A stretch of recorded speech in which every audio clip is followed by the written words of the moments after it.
Slowing everything down is important. And it's almost like if the surfboard was like acupressure or acupuncture meridians, every good nose ride starts with a good turn that sets you up in the right place on the wave. Most people are like, wait, what? I thought I just ran to the nose. How do we be more precise? How do we do less in a more beautiful way? Welcome to the Basis Surf Podcast. We're with Kassia Meador, one of the best female surfers and longboarders of all time. I mean, when people think about female longboarders, I'm sure you're probably one of the first names to pop up, but you're much more than that. You run retreats. I mean, you're a designer. You do all sorts of creative stuff, live in LA, and it's super cool. I'm very honored to have you. Thanks for joining, Kassia. Thank you so much for having me, Van. I'm like, yeah, it's always good to have a chat. Yeah, all my friends have been telling me you got to have Kassia on. I think we have a lot of mutual friends through this kind of New York, LA connection. And it's kind of funny how, how big obviously the world is, but how small the surfing world is in particular. And it's just crazy how that overlaps in that way. Totally. It's wild. I mean, definitely there is so much connection between the East and West Coast. And I think just like a lot of similarities between surf enthusiasm and people getting into surfing or connecting with surfing at like a different place in their life, different stage in their life. And I feel like there's a lot of that between like the LA, New York community specifically. Oh, that's interesting to think about. And that's so true. Especially when you have like a big city but then you also happen to have waves. Obviously the waves in California are way better than the waves there or over here. But there's this kind of froth that you develop because it's just this unique joy that you get to experience that you wouldn't expect living in a big city, especially in New York. But even if you're living in LA, let's say you're on the east side or something like that, I mean, it's still kind of a mission to get out there, and it's just probably this beautiful respite or, just way to just enjoy and just have a way to get out of the city and just clear your mind and everything. Totally. It's so funny. I was just down surfing the last couple of days in San Diego, and I've, growing up, being born and raised in LA and living here currently, I'm always like threatening to move just because I'm like, the waves aren't that good. And still they're better than, as you said, New York. New York, It's amazing, but it's not like as consistent as some other places. So I'm always threatening to go back down to San Diego. The thing I love about it is exactly what you said, Van. It keeps my froth levels so high. I'm like 42 I'm 41. I'll be 42 this year. But I'm just as frothy as like the first day I started surfing. Just because I think, for many years being a pro surfer, that was one thing. That was what I was doing. And I kind of, like anything, you get disenchanted, but then not having proximity to good waves and like working more and then having surfing be the thing that I get to do. I'm like, seriously, in the last couple years, my froth level is like through the roof. And my friend Leah's boyfriend, Alex, calls me Queen Froth because I'm like so excited about just like the smallest, chillest, even if it's a little messy wave, they're just like, what's wrong with you? And I'm just so pumped. So I know that you can relate. Oh, totally. Totally. I think that's what's unique about New York surf culture is like the froth to quality of wave, or not quality, because we get really good waves, but consistency of waves. They're like inversely correlated. It's a really weird thing. But then I think what makes LA and New York cool is that you get this combination of like froth, but then you also get like all the things that make living in a big city cool. You got that creative aspect, that really strong sense of community, because it is this weird thing to be doing if you live in a big city, especially in New York. Maybe a little bit less in LA, but it is an interesting dynamic. And I have had a couple buddies that moved from New York and then they left New York and went back to Hawaii. And it's so interesting. They're like, I miss New York surf culture so much. And even though you're like in the place for surfing, you're in Hawaii, they're like, New York surf culture is something special, And I kind of imagine LA would have a little bit of that versus, well, I don't know. Maybe LA culture would probably be closer to Hawaii surf culture in some ways. But there's probably like some stoke there that's different in Hawaii than from in Hawaii. It's interesting. I would say that out of everywhere I've been in the world, there's something extremely unique about the New York surf culture. And I think because it's a smaller community, everybody really knows each other. And there's also only like really, so yeah, it's just a different, like getting on a train and dealing with the snow. And there's so many like elemental and proximity factors that equate to it that are really like kind of, I mean, there's not many other places that I've experienced in the world that have that much like connection between the community and the culture of surfing and the people that are surfing there. It takes like a unique dedication and a unique kind of person that again has like a high, froth level. Right. And also, yeah, like super dedicated at the end of the day, just even everybody in LA has a car. Everybody drives that car to the beach by themselves. Or in Hawaii, people are walking to the beach and surfing what's in front. Where like in New York, it's like everybody's connecting to even get to the beach. Yeah.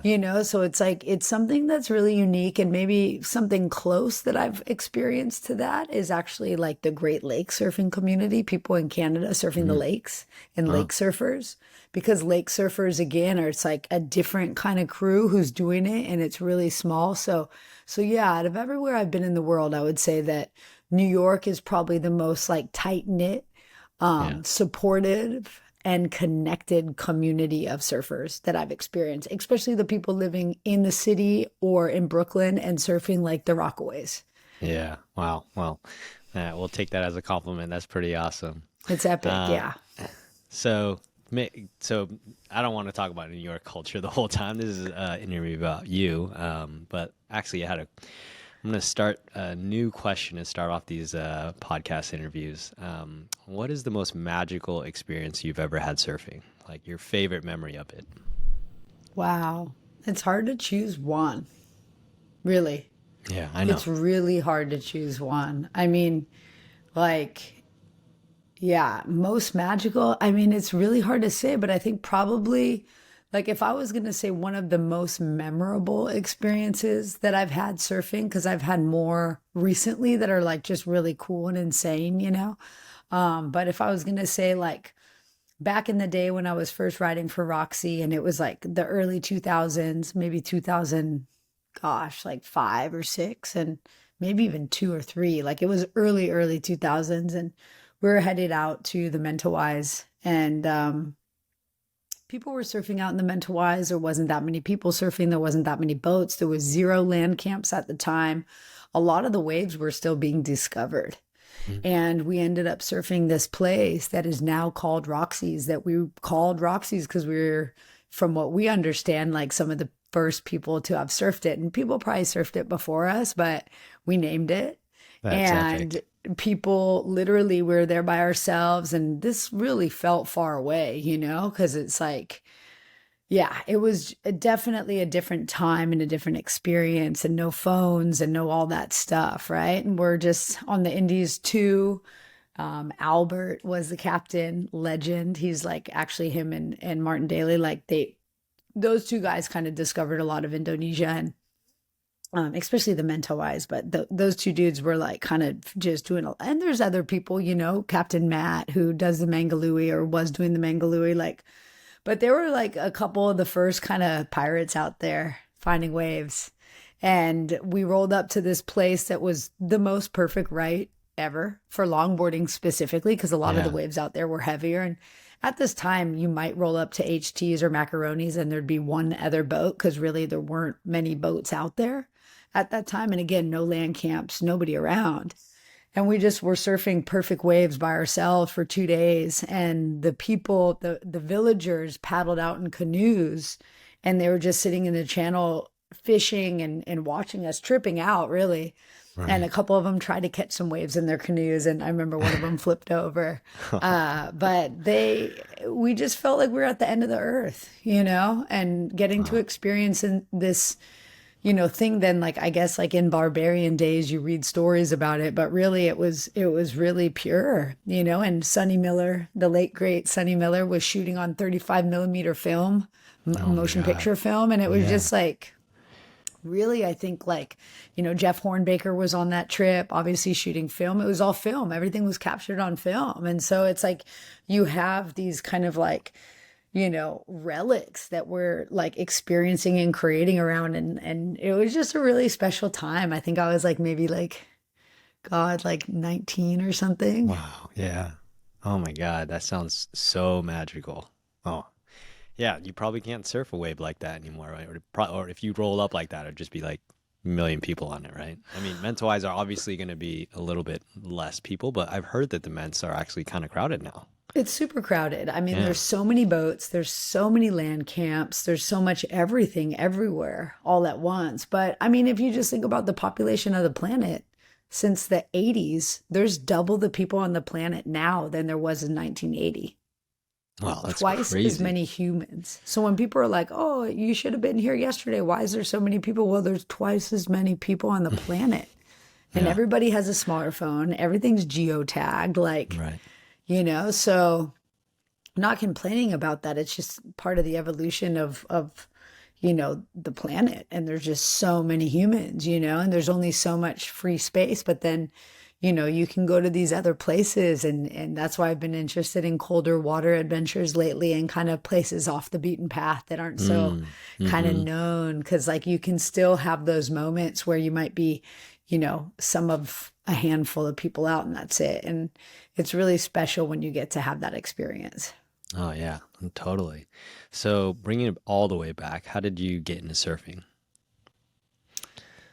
Pretty much like as a kid, I was always skateboarding and I was snowboarding. I grew up in the valley. So it was like full skating all day long. I had a lot of energy, always on a board, then snowboarding in the winter. And then every summer we would do like a family trip, like our one family trip of the year, which was so cool. We'd like go to San Diego for the week. And like for like, that was like our 1 week long vacation to the beach. And we would spend a whole week at the beach. And we went to Solana Beach and we stayed at a place called Seascape Sur, and we just surfed the beach break right in front of there down these stairs. And my dad would always surf, and I'd always get in the water with him. And it's just something that I wanted to do. I wanted to do. I wanted to do. I'd boogie board, and I wanted to do it more than just that week. And so kind of when I got a little older, I showed a huge interest, and I was like, I really want to surf. And my dad's like, listen, I'm not going to like take you surfing with me until you like learn the ocean. So when I was like 14, I did junior lifeguards, spent a whole summer running and swimming and learning the currents and learning the ocean. And at the end of junior guards every day, we would like play like, a game where basically like everybody could, there's only, so many surfboards and all of us kids, and whoever fell, like lost the board, lost your turn. So you'd try and hold on to it because we didn't have leashes and stuff. And yeah, that was when I got into surfing. And then that school year, my dad and I started going on the weekends together because he could just then surf with me. He didn't have to teach me. He could just like go with me as a friend. So I spent like too much time in a parking lot hanging out with a bunch of old guys drinking coffee in the dark. But that whole winter we were at C Street every day Oh, on the nice. weekends. Like Yeah. Saturday, Sunday, we'd hit C Street. I was like, 15 then. And then that next summer, after summer school, I was like dropped off at First Point Malibu every day after Nice. school. So I spent a whole summer there. And then, yeah, it all happened pretty quickly. And what kind of led you into longboarding as opposed to, riding a shortboard or any other kind of craft? I mean, I think too, it's like the lifeguard boards we had to surf on were longboards. My dad rode like a 710. I remember my first surfboard was my dad's old surfboard, and it was like a 710 Stewart Blaster, which when you're like 15, that kind of feels like a longboard mid-length. It's like almost 8 feet of board. And then I was like surfing places like Malibu and C Street and, Leo Carrillo. That's where I did junior lifeguards. So I'm just surfing all these iconic point breaks. And it was either I was going to ride like a super hot chip high performance board. I mean, it was like the late 90s. So I was either going to ride like a super hot chip high performance board, like Kelly Slater, in Baywatch. That's all I could see, right, for surfing. Or Right. my other reference of surfing and surf culture at that time was like the beach blanket bingo, like Frankie A and, Frankie Avalon and Annette and like those kind of things. And they were all riding classic longboards. And that just looked more cool to me than Baywatch. Like I wasn't really that into Baywatch. And I was like, man, those guys are cool. They're like hanging at the beach all day. They're like playing music by a fire. It Yeah. was just what I like resonated more with. And I was surfing the waves that they were surfing in those movies. So I just grabbed and I was surfing with my dad and all of his buddies. They were all riding longboards. So, that's just kind of how it went. I Yeah, think you're if I just grew up in Huntington or something, it might have been a different experience. But growing up in the valley and being close to all these like world-class point breaks, it just makes sense to ride a longboard, or else I might have just been frustrated. Hey everyone, it's Van. Hopefully you've been enjoying the podcast. Hopefully you've been listening to some good stories, getting some good tips that are helping you improve as a surfer. If so, make sure to subscribe to the podcast, leave us a review. It'll only take you literally a few seconds, and share it with your friends. That's the best way you can support me so I can continue to create awesome new content for you. So thanks. Right. And so how did your career take off? Like starting, going from, just surfing with your dad and, Malibu and just having fun to, getting on a Roxy. It happened really quick. I just was like surfing. I joined the Malibu Surfing Association. Everybody was talking about going to Costa Rica for the Rabbit Cake High contest. And so I was like, I want to go to Costa Rica. So I saved up all this money and like selling candy at school, like actual candy. Bought myself a plane ticket, went to Costa Rica, and then everybody was talking about going to Australia. And I was like, I want to save up for that. And my mom had always wanted to go to Australia. She's like, well, if you pay for yourself to go, I just had a bunch of jobs as a kid. I was like painting fences, babysitting, like what could I do? Washing cars, selling candy, everything I could. So I saved up to get my plane ticket to Australia, and my parents couldn't afford a plane ticket at the time for themselves, but they were like, you're going to Australia. That's far. My mom wanted to move to Australia when she was younger at one point. And so my grandma got my mom a ticket. And so me and my mom got to go to Australia. Nice. And I went actually with Chad and Tracy Marshall, which was sweet because we'd all surf together as kids. So it was like, me and Trace are like 15 and Chad's like 13, and we're just like running around Australia. And it was that trip that I paddled out to surf Tea Tree, and Jeff Hackman and Donald Takayama were paddling out, and they saw me get a wave. And they just, were like, wow, like who is that? And they asked Joel Tudor. And, I would always see Joel at Malibu surfing, and he was probably the person I looked up to the most, this amazing goofy foot with like the best style ever, and there wasn't that many people surfing the types of boards that we were all surfing at that time. It was like either you're a shortboarder or you're like a high performance longboarder. There was like not really logging.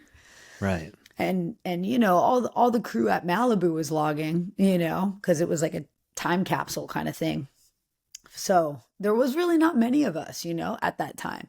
So I was like, oh, he's my hero. Joel's like, and I'm a goofy foot. He's a goofy foot. So Joel's like, oh, that's Kassia. And so the next day, basically Donald came up and asked my mom if he could talk to me first, because I was like a little kid. And my mom's like, yeah, she's right there. Go talk to her, Mm-hmm. And then he was like, hey, I'd like to make you a surfboard. And when we get home, can you come down? So I got home and I got my license and I saved up all this money. So I bought myself a little Toyota truck, for $5,000. I was like so proud of myself. And I drove down. He gave me a surfboard, which is the biggest deal ever. Yeah. And I took it to the Roxy Pro at C Street and I won. And Randy Hild came up to me with Kenna Bartell and they said, hey, we've been talking to Jeff Hackman. How'd you like to be on the Roxy team? And that was it. Boom. Wow. That's magical. Now, when this happened, were you aware of how good you were? Was this something that you were taking really seriously? Like, I want to be like the best longboarder ever? Or was it more this casual thing? You're out there, you're having fun, and you're just kind of letting things flow. And then this just, happened. It all kind of happened. Like when I was a kid, there was no like professional surfing. Like unless you were Kelly Slater or Rob Machado, like I didn't even know what pro surfing was. I never was like, I'm going to be a pro surfer. Like my parents, like even when I was doing contests, they were all at my sister's soccer teams soccer team meets. They never came to my contest. They didn't push me. Like surfing was something that gave me a lot of joy. It was something that also gave me a lot of focus. It was something that like, had me working all these jobs to make money so I could go surfing, you know? And it was something that was like really cool to dedicate myself to. And it made a lot of sense for me because I felt like a lot of other things didn't make sense. Like school and like that linear trajectory of life felt really foreign to me, but surfing made sense and I didn't know why. So I put my whole heart into it, but never in a million years did I think I was going to be a pro surfer. I don't even think it was like until like 5 or so years into me surfing, and that was my life, that I was like, whoa, I'm like a pro surfer. This is crazy. Must have been kind of a good feeling though, right? To be like, oh, I'm kind of making it. This is like a new path for my life. Yeah, I mean, for really, I was just like grateful to be doing something that brought me a lot of joy, because it felt like life on land like was a little black and white before I started surfing. I was like, man, like it's so crazy that we like are living on this like ball that's like hurling through space at billions of miles an hour. But like, what, we're just gonna like go to school and get married and have kids and pay taxes and die? Like, that doesn't feel that cool, Yeah. to be honest. And like Right. surfing felt like kind of technicolor and like Yeah. multidimensional. And so it was more just that it gave me a way to kind of like give meaning to my life. Right. For sure. I And mean, it was beautiful, it's like, I mean, we didn't really have like pro contests. Like, you won a contest back in the day, you'd win like a coffee cup and like maybe some wax. Like it's there mm, was maybe like $300 that you'd get. Like, it wasn't like, yeah. Okay.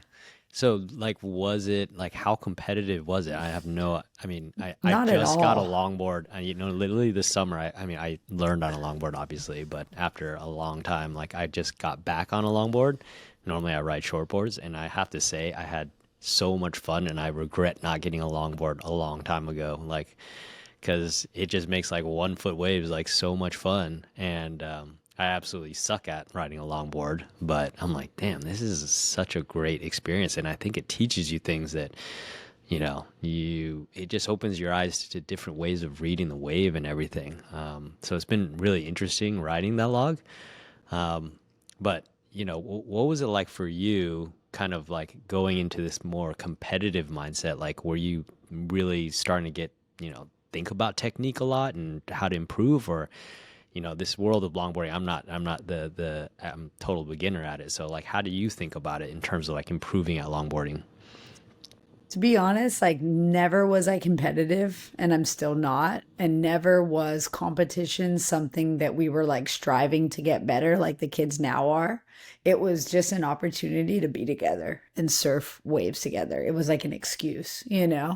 And even for us at that time, it was like if the waves were small, we were longboarding. If the waves were bigger, we'd be on single fins up at Third Point, riding like what people call mid lengths or whatever, Yeah. like single, whatever, eggs or whatever you want to call it, fishes and stuff. Like, we were just like surfing and Right. surfing kind of more retro boards and those style, that kind of style. So yeah, like it was just like a whole different time that it is now. And it's cool because it's like, I think the competitive aspect of it and how it shifted to like now the WSL has a longboard tour and blah, blah, blah. And I kind of helped to make that happen through Roxy and Linda Benson and the ASP at the time. I helped to kind of create, with Roxy Europe, and the US really, but like those events in Europe, in France, and then we did the Swatch events in China, and then the ASP became the WSL or whatever, and then now there's events worldwide, but like there wasn't when I was a kid at Mm, all.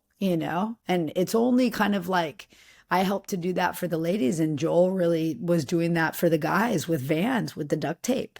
And I think mm, those kind of things are what helped to put longboarding on the map again, and the logging that we're doing now. And obviously, like Izzy does the Mexi log, which has brought a lot of, support to like the both Mexican and worldwide community. But I yeah. think it's only really been in like the last like probably, 15 years or so and more since like Joel was doing those events. I was doing them with Roxy, and then now there's other kind of like pop-up events, you know, the single fin and mingle that happens over in New Zealand, and the one that happens over in also Portugal, and things Hmm. like that are now starting to come up, you know, Yeah.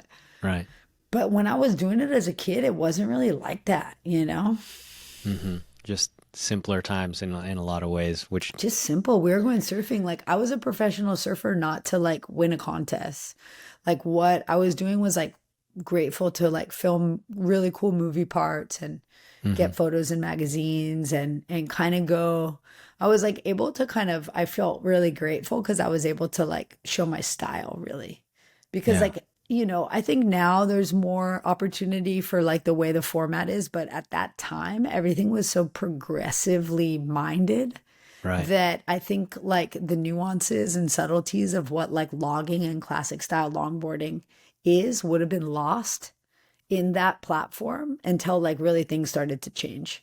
And Joel started doing his thing and like, you know, kind of bringing back like what competition used to be, where you get bonuses for riding shared waves together. Like, Oh, you yeah. know, it's like Wow. things like that, you know, that are like really cool. It's like Right. Margot does the Queen Surf Festival in France every year. And now that's sponsored by Vans. And like, that's Mm, a really fun and interesting, you know, event. But yeah, mm. now they have the ASP stuff. But I think this is only like the second or third year that they've had a thing for long, like real longboarding, like classic longboarding for the WSL.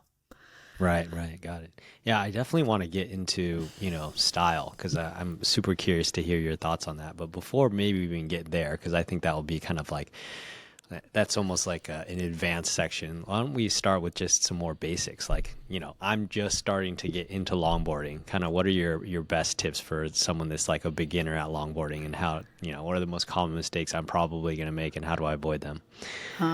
Yeah, I mean, that's especially coming from shortboarding. It's like, don't overdo it. Slowing everything down is important, right? Because it's like, I feel like with smaller boards and stuff, like really, you know, you're still moving your feet to get them in the right place to turn. But I notice a lot of people when they're first going from like smaller boards to long boards that they try and like overpower something.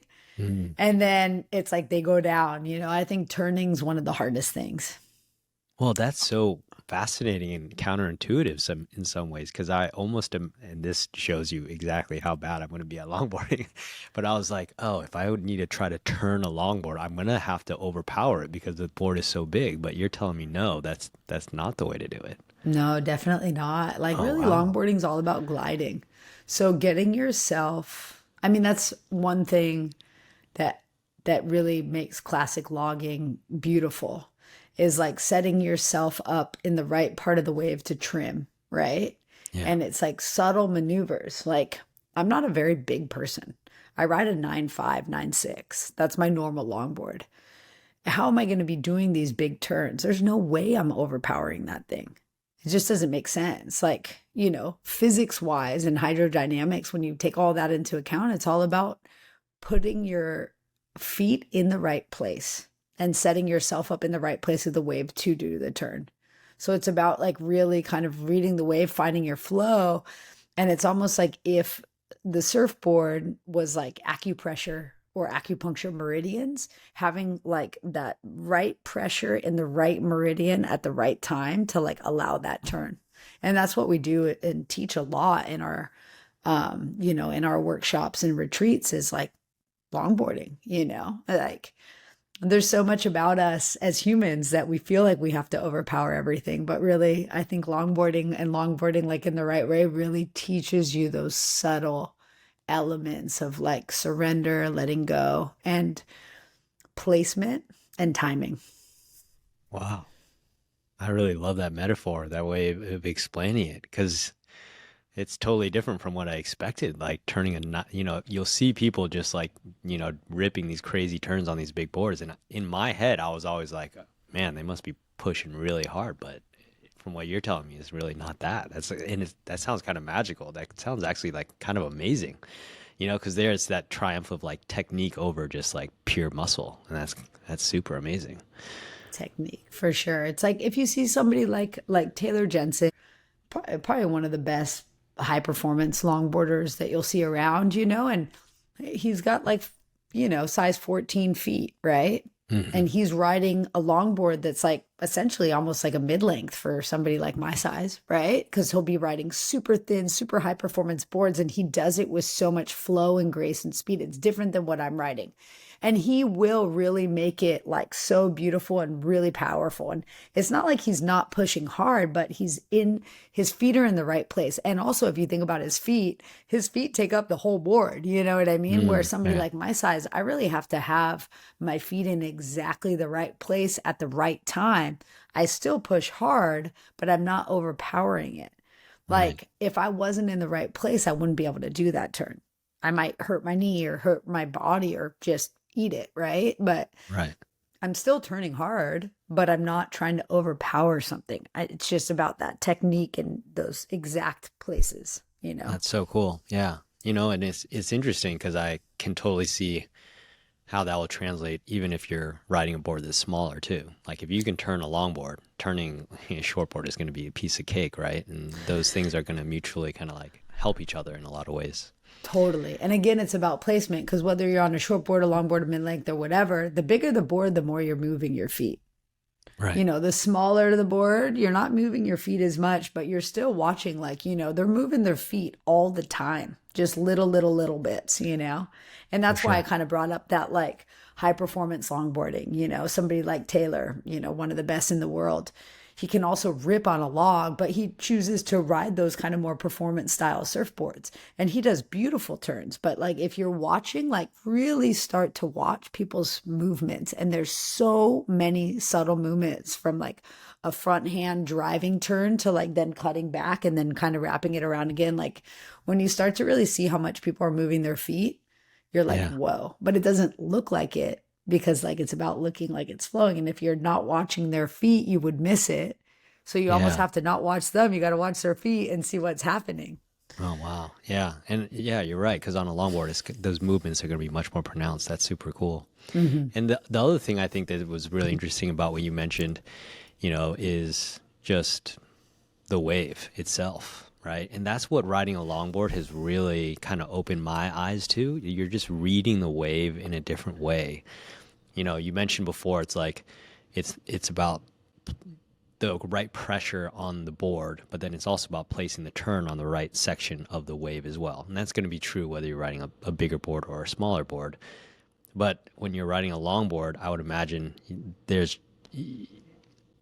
that relationship with the wave must become, I don't know, it feels like you have to read it in a different way. And like to nose ride, I mean, I have never nose ridden properly, right? But to pull off a successful nose ride, that just seems like such a delicate balance of being in the right spot on the wave, Totally. And nose riding, I mean, everything about surfing is timing. And nose rides are just as critical as big turns on shortboards because it's about being in a critical place to be able to do that maneuver. And just like, you wouldn't really like, it's like setting up the right turn in the right place on a smaller board. It's just like setting up like the right nose ride in the right section on a longboard. And again, being able to read in real time what's happening. Like, not every wave really offers an opportunity for nose riding, So it's like, I feel like really good surfing is like reading the waves. Totally. That's like that's the skill you start at the very beginning. And then that's the thing that never ends, right? It's just getting better and better at reading the wave and adjusting what you're going to do with it. So totally. What are your tips then in terms of like cross stepping and then trying to get a proper nose ride? I mean, that's where it kind of gets to like timing is everything. So like slowing down is important. And like before you can like be cross stepping and walking to the right part of the wave, you need to understand how to turn your board to set up for it. Every good nose ride starts with a better turn to put you in the right place. That's so fascinating because, again, as a total kook longboarder, I'm just like, oh, I thought you just like run to the nose as quick as you can to get your nose right, but it really got to do a turn first. Interesting. Okay. Every good nose ride starts with a good turn that sets you up in the right place on the wave. Because it's, yeah, again, which is like, it's just so crazy because you got to go back before you go forward, right? Like, which is like a good metaphor for life. Like, it's really important to review what's happened in there before you kind of move forward. And I think that that's the thing. It's like everything is like, there's so many nuances and things take time. And we have so many people that come on our retreats and, which is also why I did like the online course with the inertia, because it's like a way to kind of like visually break down what I'm saying right now. Yeah. Right? Because like us having this conversation, you're just like, wait, what? Like, hold on, like, and most people are like, wait, what? I thought I just ran to the nose, like, Yeah. and it's like, no, like the setup is the most important part of the nose ride. Cause if you're not in the right zone, like you're just not in the right zone again. Like, Right. Right. wave, like how long is that? A wave like Malibu, there's a long wall, Yep. even on the East Coast, when Rockaway is doing its thing, there's a long wall. When Ditch is doing its thing, there's a long wall. A wave like Sano has like a really tight pocket for nose riding. Because nose rides are critical maneuvers. You got to be in the pocket. If you're out on the shoulder, it doesn't count and you're not actually in the right place anyway.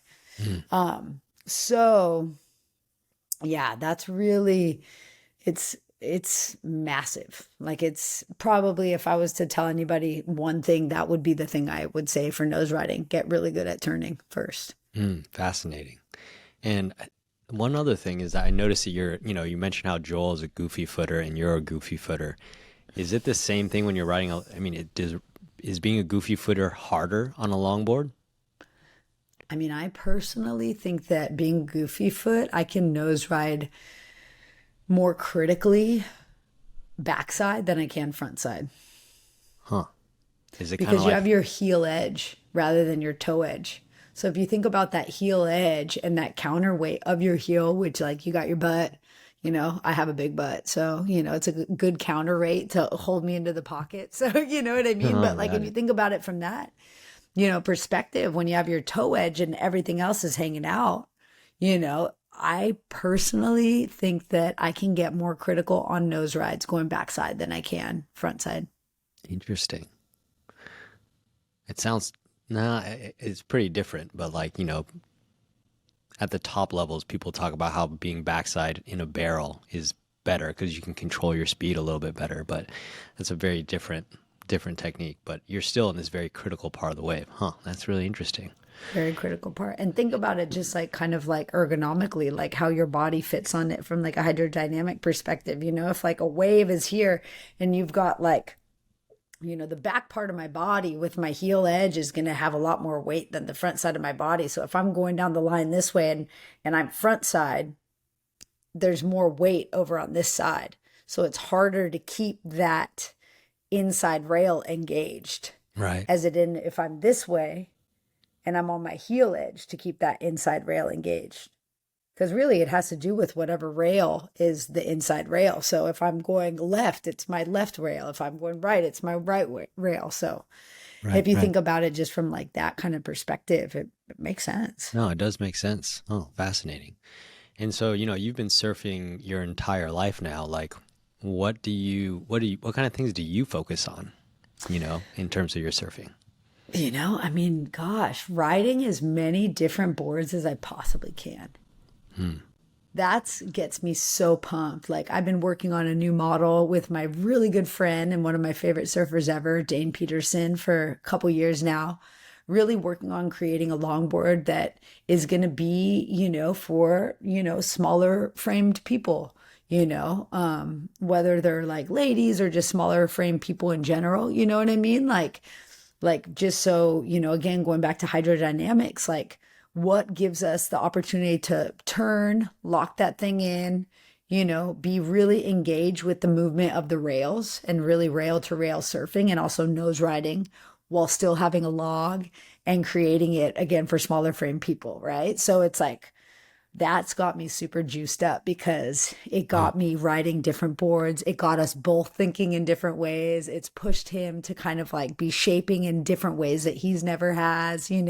We're trying different fins, we're trying all this crazy stuff. oh, And so it's just so groovy because it's just like, I love that stuff. I went through like, again, it's like I went through years of surfing that I was just so frothing. And then I went through years of like a slump, like any art or any passion, you're going to hit your wall. Like once I yeah. started kind of being in like, oh, I have to go to competitions. Oh, I have, it's like, it was a blessing. And then it felt like something I had to do. And then it was like, oh, go here, ride this board, wear this thing, do this thing in this place. And just the whole marketing part of like surf culture kind of just like, I got burnt out, to be Mm, honest. yeah. Like 15 years in, I got a little burnt out. 20 years in, I was a little burnt out. It was like that time frame. And then I had like injury upon injury upon injury, concussions, dislocated shoulders, blown out knees, Oh hips, like man. everything. Just like boom, boom, boom. Left professional surfing, started my own business. But there was like a good 5 to 7 year period where I was like, I just needed a break. Yeah. And it's like, now I'm like, so I started riding different boards when I came back. My body's feeling good again, like I'm like, okay, I got to take care of my fitness. Be smarter and learn new ways to move so I can kind of do the best I can to mitigate injury. Yeah. And started working on these boards with Dane, started teaching surfing more and more, That's worked epic. on my Inspire course with the inertia. Like all those things got me so inspired and now I feel like surfing is brand new again. That's so epic. It's so sweet. And I'm better at surfing than I've ever been. And that's what's so cool about surfing is that it's a forever opportunity to continue. It's like, I think you just refine and refine and refine and refine. It's like you look at somebody Yeah. like Jerry Lopez, like he is surfing so beautifully and like he just keeps getting better and you're just like what so it's like because he just surfs with so much more and more precision. And I Yeah. think that that's the thing. It's like, how do we be more precise? How do we do less in a more beautiful way? Mm, And that's like the element of refining that gets me really inspired. And again, like riding different surfboards and trying everything and understanding why I like this in a different way. Because yeah. it's easy to just get stuck in the rut, ride the same old thing in the same old Yeah. way, surfing different waves, surfing when I normally wouldn't have gone out before. All those kind of things like get me so juiced. I'm And like so fired up. and so what you said earlier about refining and being more precise while doing less in some ways, is that how you think about style? It is, it is like I want to do less in a more like impactful way. Hmm. That's super cool. I really like the way you explain that. And there's so many different styles when it comes to longboarding. And longboarding, obviously, there's this very minimalist style, and I like that way of thinking about it. But I've also seen lots of longboarders that are much more maximalist in their style as well, or a little bit more florid. And it's interesting, but it's all beautiful in its own way. But yeah, Totally. Yeah. I mean, at one point in my surfing, I was like trying to, fit in the heels and the 10 and, the 5 and then the kick 5 and the floater and the this. And it's like, I'm just like not trying to fit stuff in, It's like rather than trying to fit it all in, like let's like let things last a little longer. yeah, cool. And actually, I'm really curious because I would kind of imagine this longboard that you're developing for smaller frame surfers is going to be a big hit because there's going to be tons of female, longboarders that where your big traditional logs are not going to work for them. Like how are you adjusting that design to make it work for your body and for your size? Totally. Just like a little bit more refined rails without being too refined and just kind of like tightening up the dimensions a little bit while still like letting it be loggy. And it's kind of more of like a wide point back involvement style surfboard.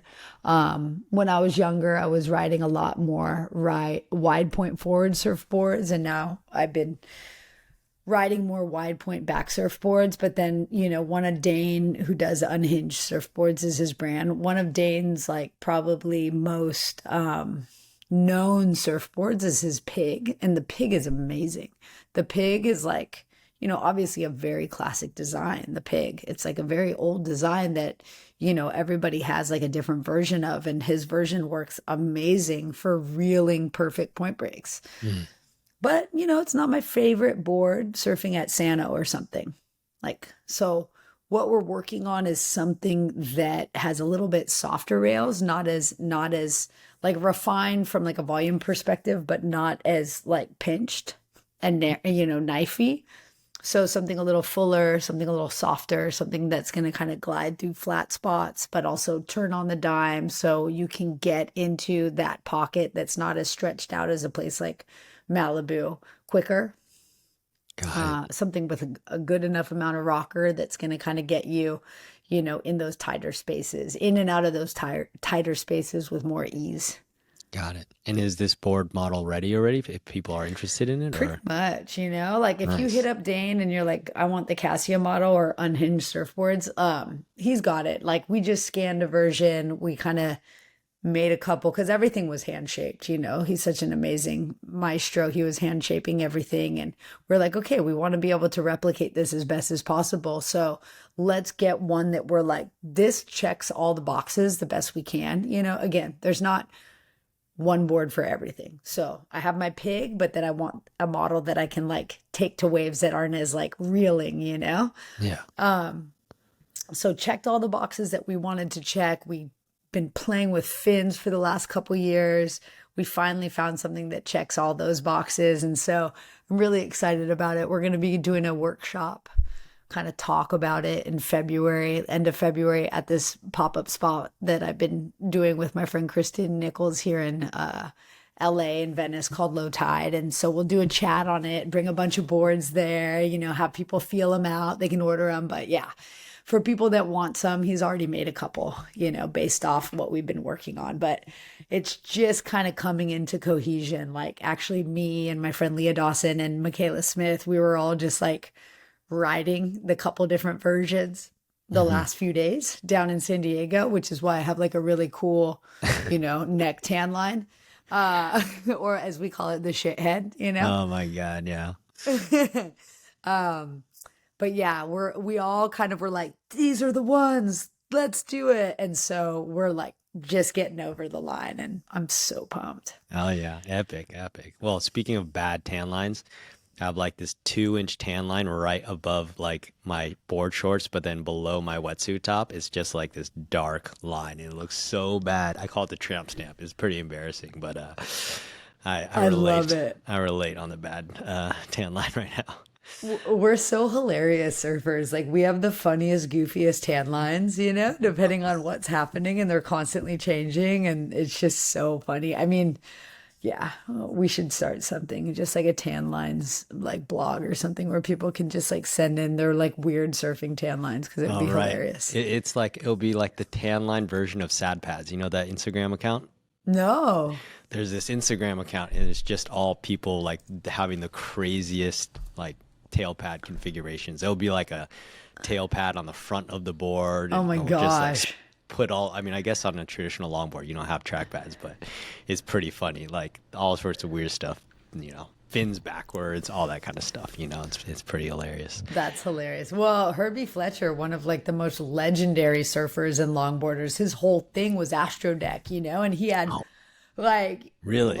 yeah, he had pads all over his board, and he was always doing these like epic critical Noseride 360s, and like, Oh man. yeah, it was like the 90s, and he was really doing it. And I think he like I'm not sure, so don't quote me on it, but I think he like launched Astro Deck, or was like one of the founders of Astro Deck. Oh wow. There was That's a definite time between the 90s and the early 2000s that traction pad on longboards was a thing. Oh, that's a lot of that's a lot of traction pad too. It's That's a lot of pretty pad.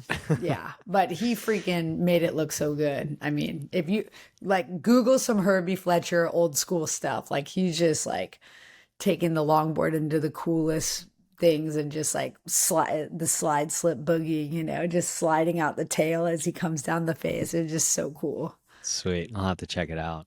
And you're about to go on a retreat, is that right? Down in Nicaragua, right?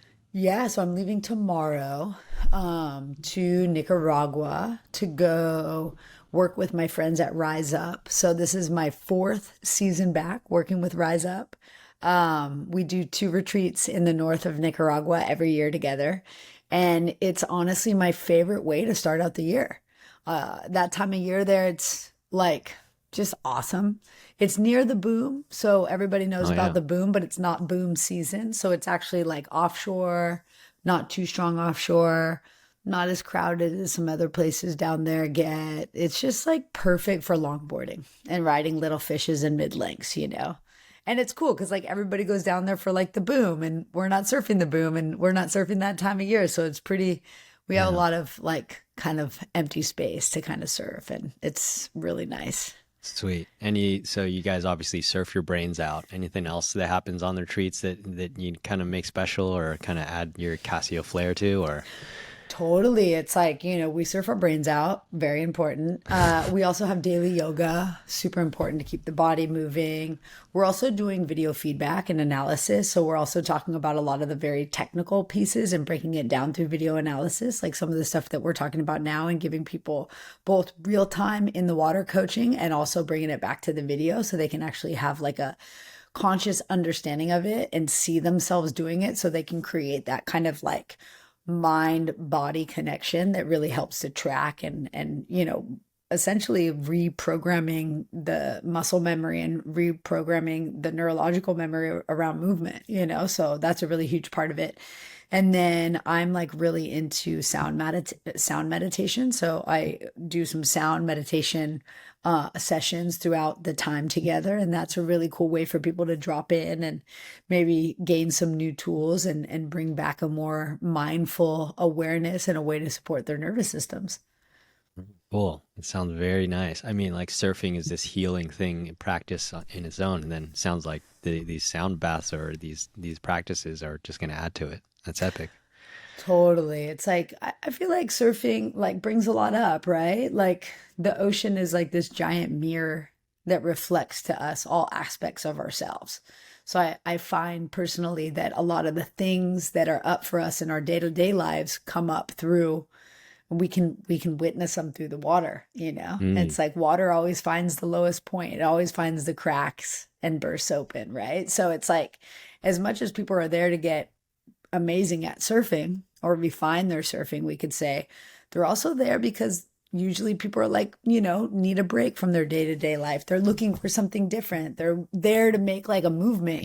That's what surfing was for me when I found it. I'm like, oh, life makes sense now because it didn't really make sense before I found surfing. So it was like, okay, this is something I can get into and stick around for.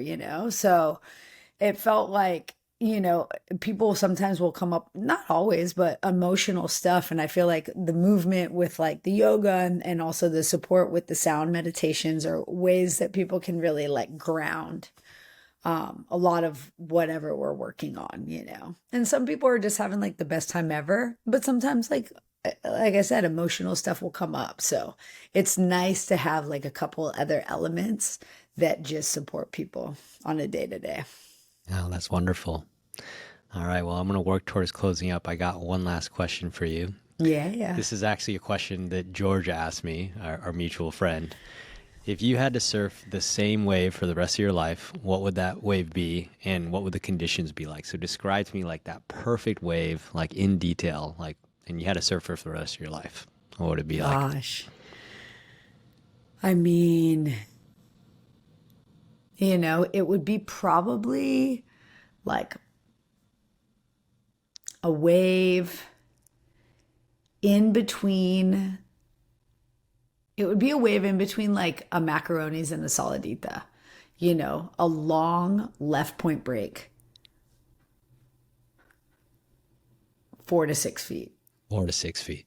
Yeah. All It's right. like I want to say 3 to 5, but if it's for the rest of my life, I want to get more tubes. So I would say four to six. So you're getting tubed in this baby. Oh yeah. There's Yeah. tubes, there's nose ride sections, there's big cutback sections, there's critical sections, there's everything. Because if it was just solidita, I Yeah. would get super bored. That wave is Right. pretty soft and it's not tubing.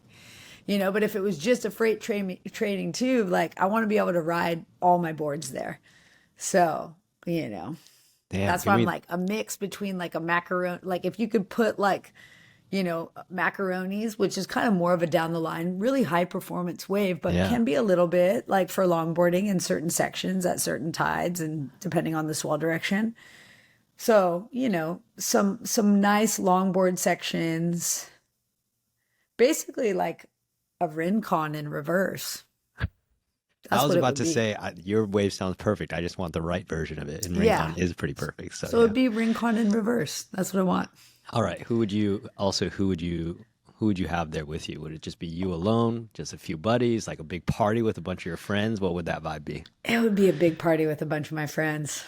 Because All right. surfing to me is about also community and sharing waves and like yelling at each other when we get a cool one, like, you know, and I want to be hooting for my friends coming down the line and I want them to hoot for me too. So, That's sick. yeah. All right. Well, I think we'll end it on that. Thanks for joining, Kassia. Thank you so much for having me, Van. So lovely to be together. All right. Hey everyone, it's Van. Hopefully you've been enjoying the podcast. Hopefully you've been listening to some good stories, getting some good tips that are helping you improve as a surfer. If so, make sure to subscribe to the podcast, leave us a review. It'll only take you literally a few seconds, and share it with your friends. That's the best way you can support me so I can continue to create awesome new content for you. So thanks.